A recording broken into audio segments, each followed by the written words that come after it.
Welcome back to Bujjamma ఇంటి వంట. ఈరోజు వీడియోలో పప్పు పొనగంటి కూర చూద్దామండి. ముందుగా పప్పుని దోరగా ఫ్రై చేసుకోవాలి. కొంచెం టీ గ్లాస్తో తీసుకున్నాను నేను. సో దీంట్లోనే ఆ పప్పు బాగా ఫ్రై చేసుకున్న తర్వాత కుక్కర్లోకి తీసుకొని ఆనియన్స్, పచ్చిమిర్చి, టమాటా, పొనగంటి కూర వేసేసుకొని పసుపు, కారం వేసి విజిల్ పెట్టుకోవాలి.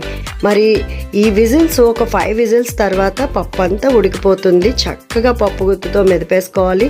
ఎంత బాగా మెదుపుకుంటే అంత బాగుంటుంది. అప్పుడు ఉప్పు వేసి కొంచెం వాటర్ వేసుకొని బాగా కలిపి ఒక 5 మినిట్స్ స్టవ్ మీద పెట్టుకోవాలి. తర్వాత ఆయిల్ హీట్ చేసుకొని పోపుకి అన్నీ రెడీ చేసుకోవాలి. వెల్లుల్లిపాయలు, ఎండుమిర్చి, కరివేపాకు, ఆవాలు, జీలకర్ర కూడా వేసుకొని పోపు వేసుకోవాలి. అంతేనండి, పప్పు కర్రీ రెడీ అయిపోయింది. ఎవరైనా ఫస్ట్ టైం చూస్తే సబ్స్క్రైబ్ చేసుకోండి.